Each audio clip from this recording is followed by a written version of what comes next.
Hello, and welcome to Creepycore and Folklore, the show about creatures, encounters, old tales, and myths. I'm your host, Iona Wayland, a dark fantasy author, mental health professional, and overall curious person. I want to join other spooky souls and hear about these unusual stories.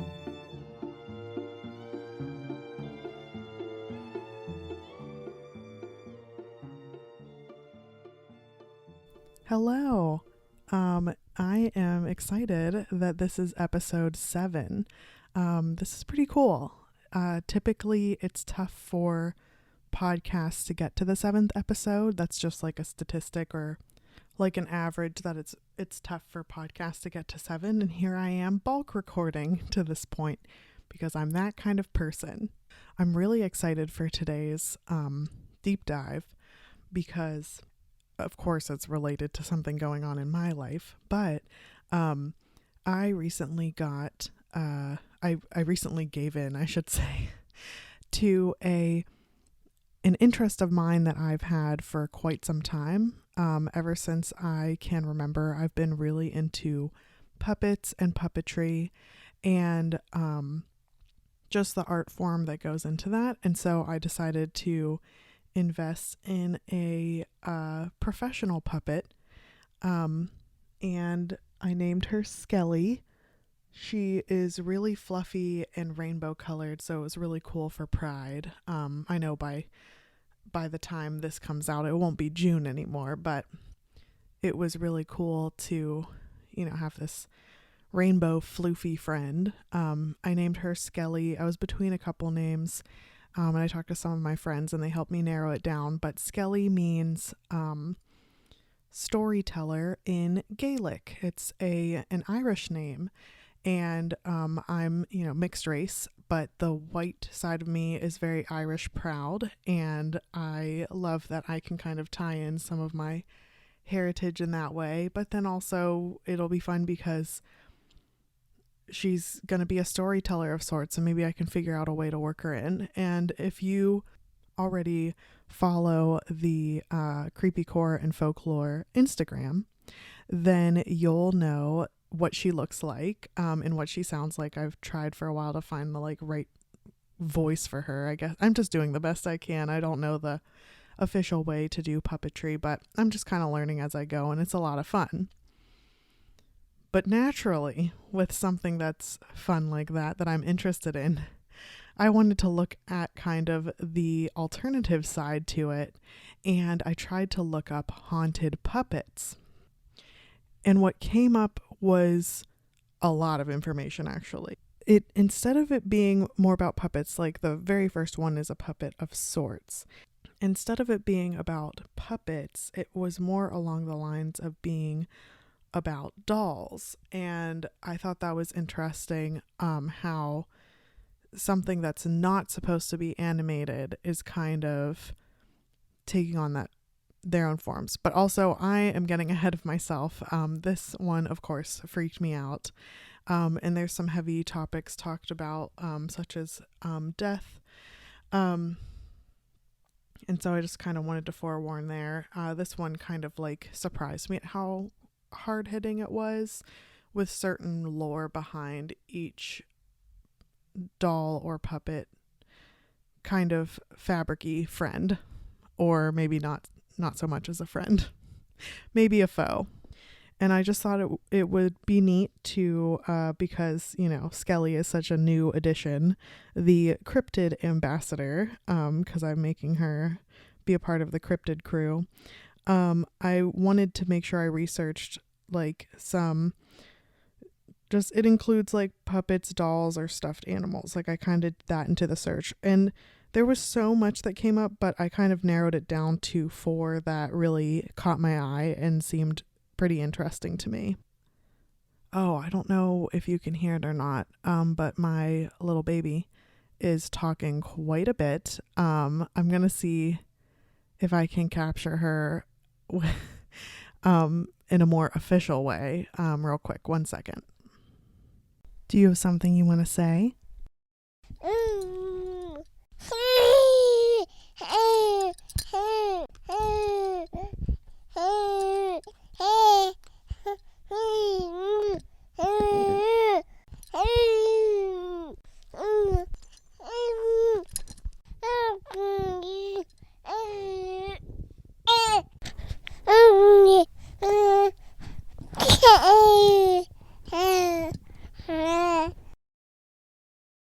I know I'm totally biased, but I think she is the absolute cutest.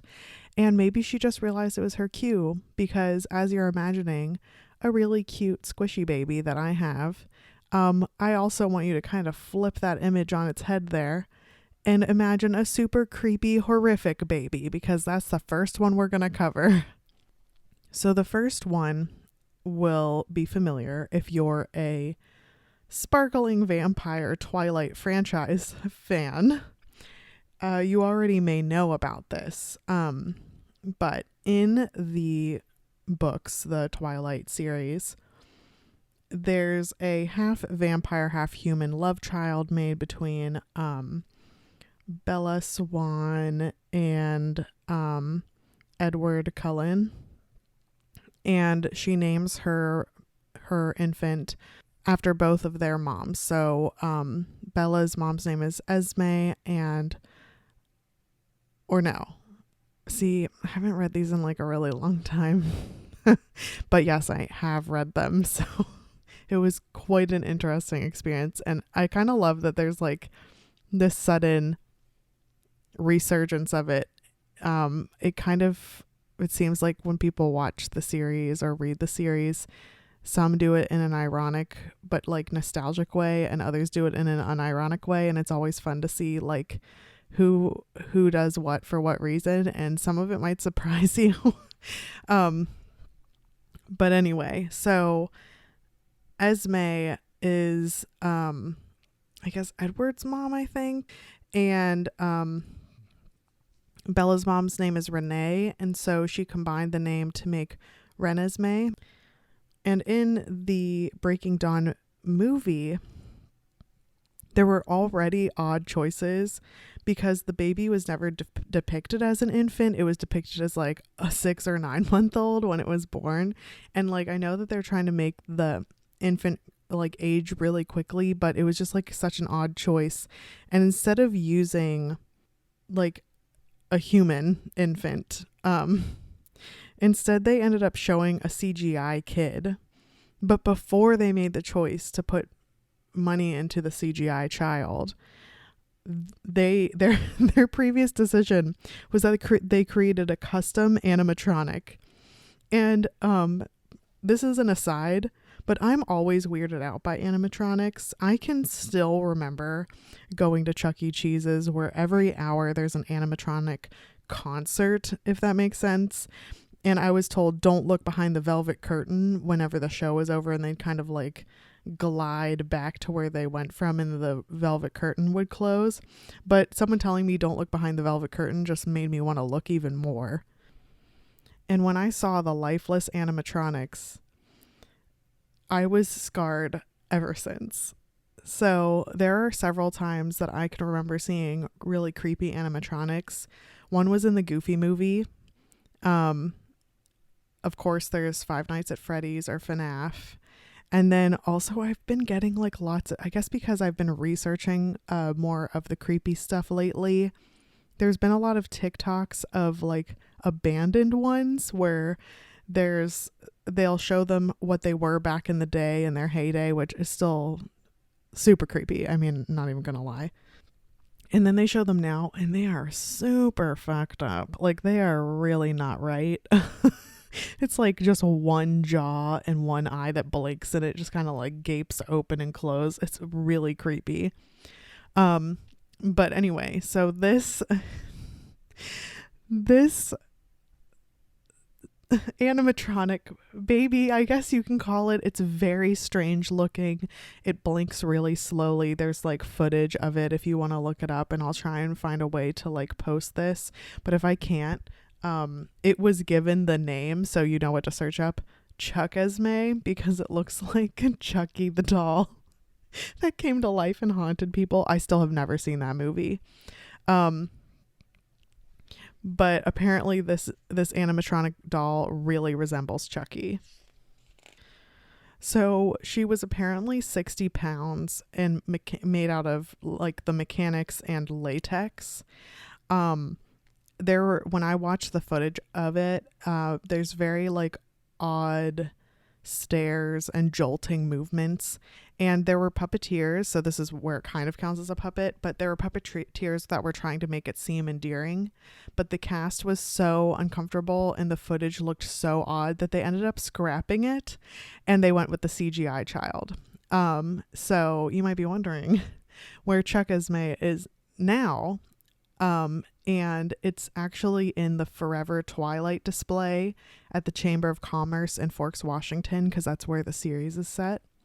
She's in a glass case. This is something that comes up later, but she's in a glass case, and caretakers report that they see her moving around in there. However, there was one person that was interviewed, where even though they're trying to like preserve her, this one was like, well, she's decomposing now, so she won't really be able to like bother anyone soon. And I'm like, that makes it worse though. that really makes it a lot worse. I don't know why anyone would think that a decaying haunted animatronic would give anyone reprieve from their fear, because I really, the visual is very upsetting.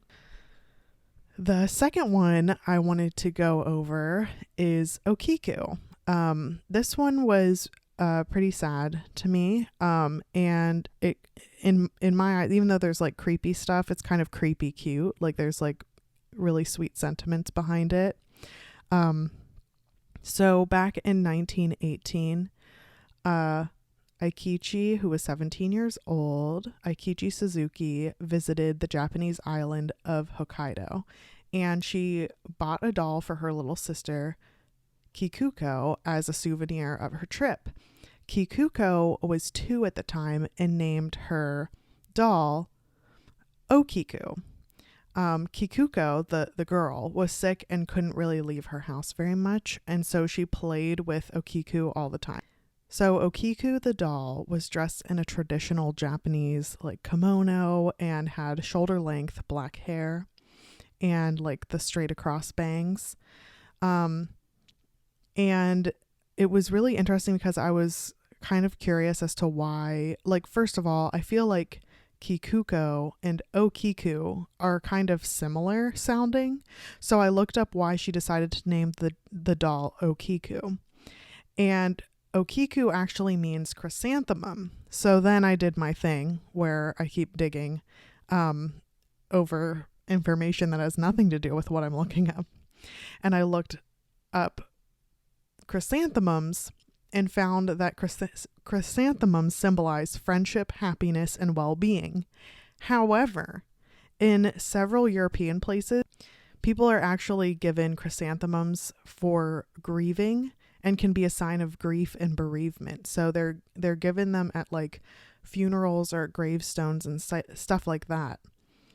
So then, because I'm in the midst of Rabbit Hole City here, I looked up what chrysanthemums mean specifically in Japan. And it means sun, light, and immortality. So just keep that in mind. I'm just saying. Let me heavily underline the foreshadowing here. So anyway, unfortunately, Kikuto, the girl, got a lot worse, and later on, I believe she was 5. It didn't exactly say how old she was, but it was a couple years later. After getting the doll, she actually died. I just think that's so heartbreaking, and it's just such a tragic loss for that family. I know when I was reading this, it really got to me, because any kind of death is really hard. And then like me being a parent myself, I don't know, I knew it was really sad beforehand, but that's definitely, I think, a fear of a lot of parents. And so I just was really, I was really sympathetic to this family. But the family kept to the doll, and they put Okiku in an altar with the girl's ashes, but they noticed strange things. So the hair ended up growing all the way to the knees, and they would cut the doll's hair only for it to grow back again a couple weeks later.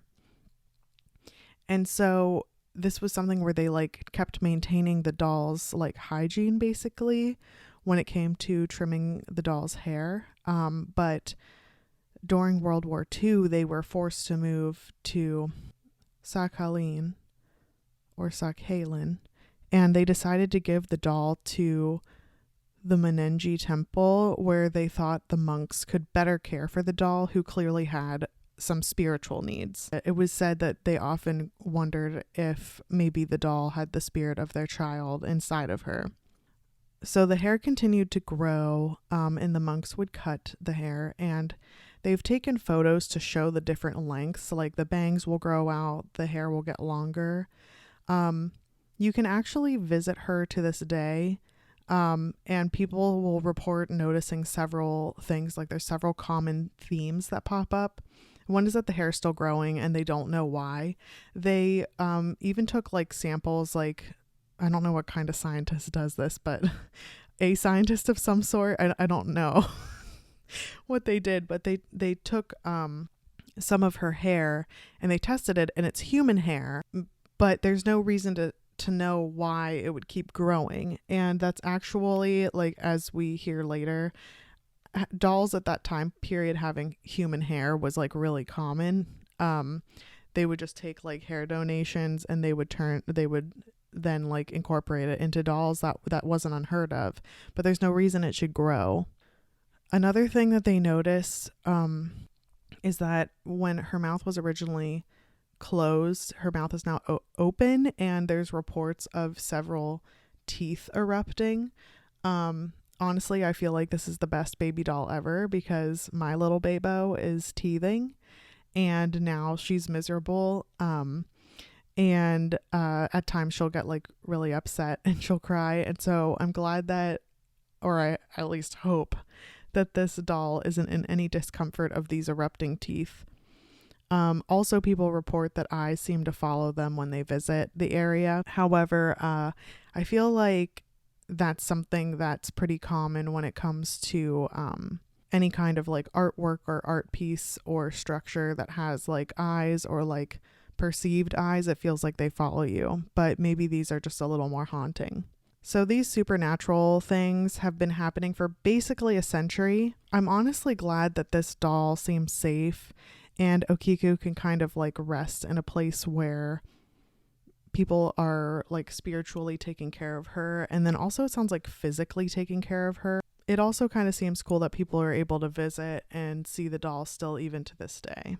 So the next one's odd. I'm sure you may have heard of him already, but the next one is Robert the doll. So we're having a bit of an inception moment here, because Robert the doll was actually the inspiration for Chucky, which was then inspiration for naming Chuckismay. So in the late 1800s, the Otto family moved to Key West, Florida. I believe the Ottos had servants, and one of the servants was a Haitian woman who apparently practiced voodoo. But I just kind of want to interject here. I'm first generation Caribbean Afro-Latina, but often like servants or slaves were prosecuted for their customs. So like whether they were practicing magic or not, just cooking or doing laundry or talking, because they wouldn't assimilate, or because these folks were just like displacing their aggressions on people of color, they were often like reprimanded for just existing. I, of course, do not think anyone should be reprimanded for practicing whatever religion they have, whether it is voodoo, anything magic related, anything that's more like quote mainstream either. Like I don't think anyone should be prosecuted for any kind of religious belief or creed or faith.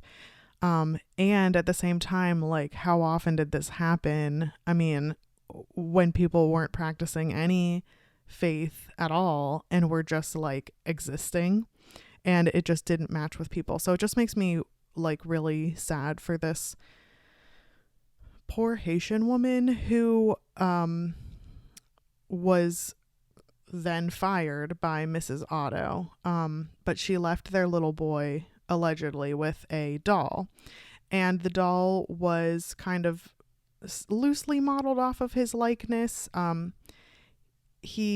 Robert Otto named the doll Robert after himself. And he's kind of dressed in this old-timey sailor outfit. And the doll not only has that old-timey sailor outfit, but he also has like those black rounded button eyes that some say look like a shark's. He also has human hair, but honestly, from what I saw, and if you think back in the day, that, the craftsmanship of dolls fairly commonly used human hair. So I don't think that one's more to give you a visual, but I don't think there was anything like malevolent about that. So the Otto family noticed that the relationship between Robert and Robert the doll got really strange. First, Robert would take the doll with him everywhere, and then he started getting anxious and not wanting to include the doll, and he decided to go by Gene, which is his middle name. So, and when they asked Gene, like, why are you going by Gene? He would say, because Robert is the doll's name now. He started to scream and shake in corners of the room, and when people would check on him, like if his parents would check on him or servants would check on him, it would be just him like shaking and huddled in a corner. Neighbors reported that they saw Robert the doll looking out windows when the family was away, which that one's getting me. It's so weird, the random things that like I can't like always find a theme as to why something bothers me, but that is very scary to me. It was also reported that the doll would say terrible things to him in a low voice and destroyed his other stuffed animals.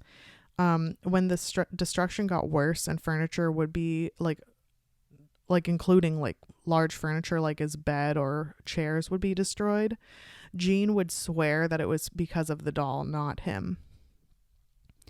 So apparently servants left the home because they were afraid of the doll and they didn't want to work for the Otto family.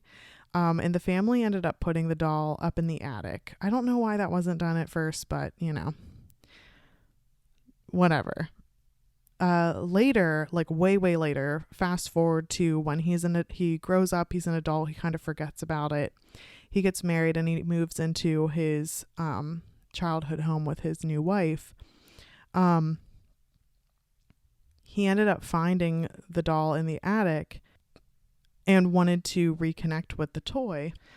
I find it interesting that he kind of seems to not remember how troublesome the history of this doll is, but who am I to judge?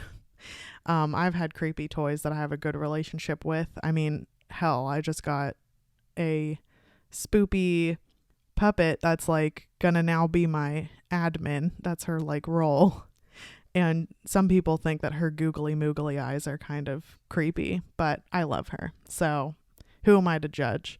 But anyway, Gene and Robert the doll started their relationship up again. Gene would take the doll everywhere, even in the bedroom, which I think is kind of odd. He would also like prop him up in a chair while he did work in his office too.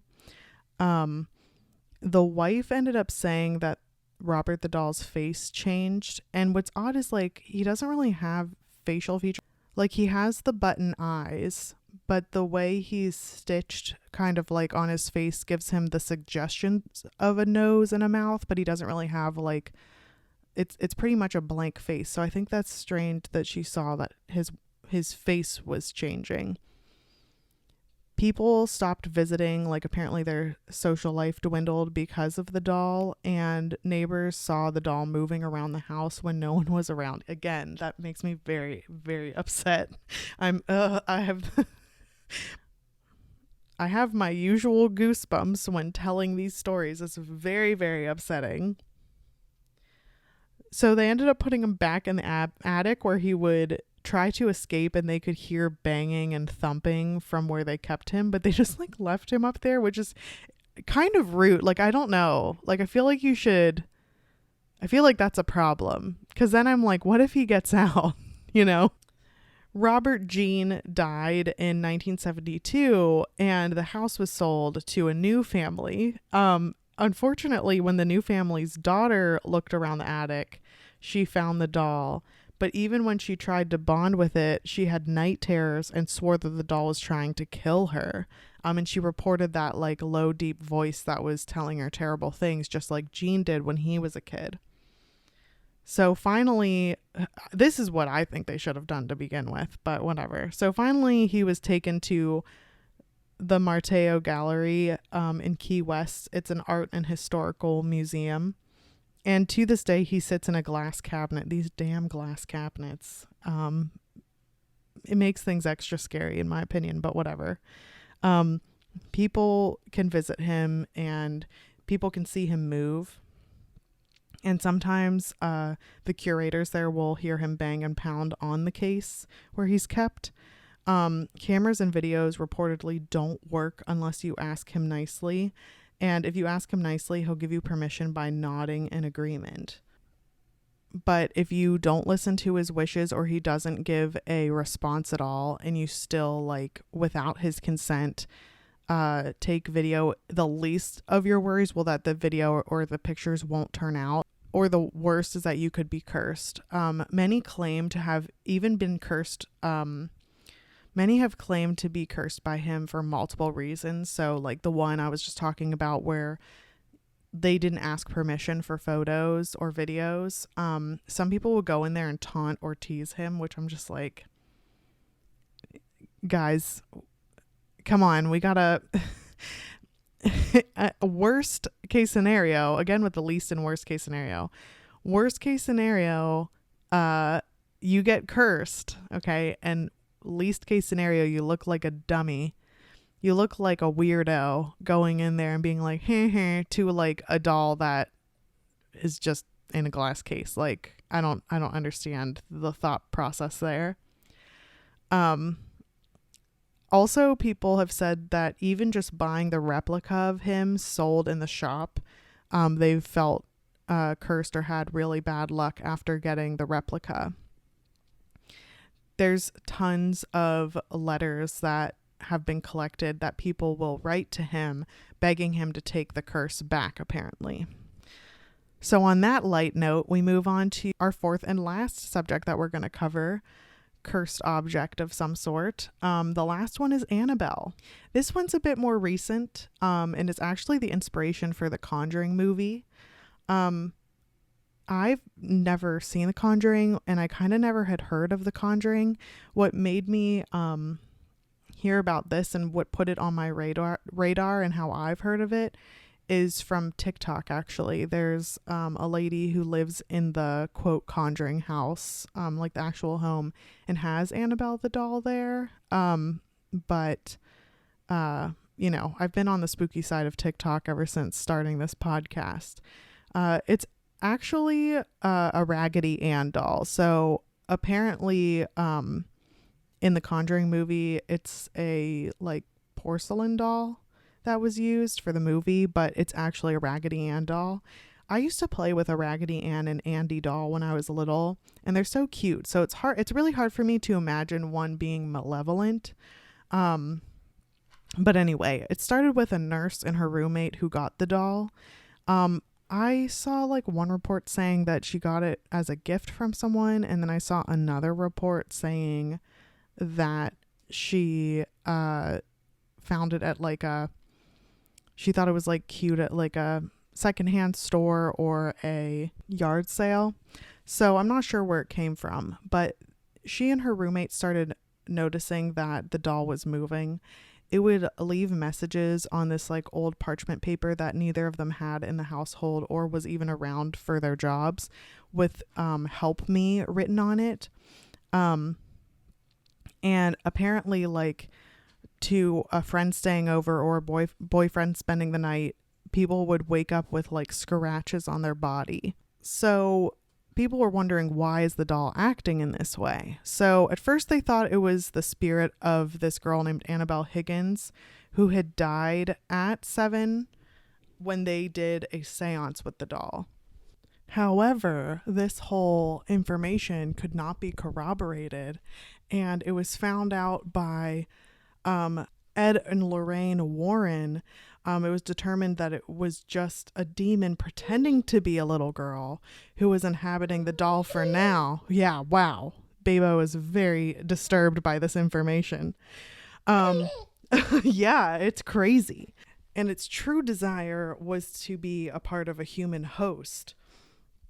And it was just using the doll to get to the women. So they ended up donating it to Ed and Lorraine Warren's Occult Museum in Connecticut, where they put it again in a glass case. These glass cases are definitely a vibe. And there were lots of warnings to not open the case or interact with it. Allegedly, although it seems like this is hard to say if it's true or if it's just an urban legend, a man was taunting her and lost his life in a motorcycle accident on his way home after visiting the Occult Museum. Now it's at the original Conjuring House in Rhode Island, and that's how I heard about her and even saw videos of her was at Madison, MADISON Heinzen, HEINZEN 207. She regularly posts videos with Annabelle, as well as like little mini tours through the Conjuring House. So if you're interested in that, you can check her out because I thought it was pretty fascinating. But those are just some of the stories that I'm covering today. Fortunately, my cryptid admin, Skelly, is not haunted, at least from what I can tell. And I think that between her and my teething Babo, we make up the Creepycore and Folklore dream team, if I do say so myself. Thank you so much for tuning in and listening to these creepy stories. Thanks to all you spooky souls out there for listening to Creepycore and Folklore. Follow on Instagram, Facebook, Twitter, and TikTok if you're looking for more uncanny content. If you have your own tales to tell, you can email creepycoreandfolklore@gmail.com. If you liked this, please leave a review wherever you get your podcasts, or tell a friend who might enjoy these stories to spread the word. If you're interested in dark fantasy, check out my Hollowverse series. Ashes is available now in paperback and ebook on Amazon and audiobook on Audible, and the sequel is underway. I'm Iona Wayland, and I'll see you next time.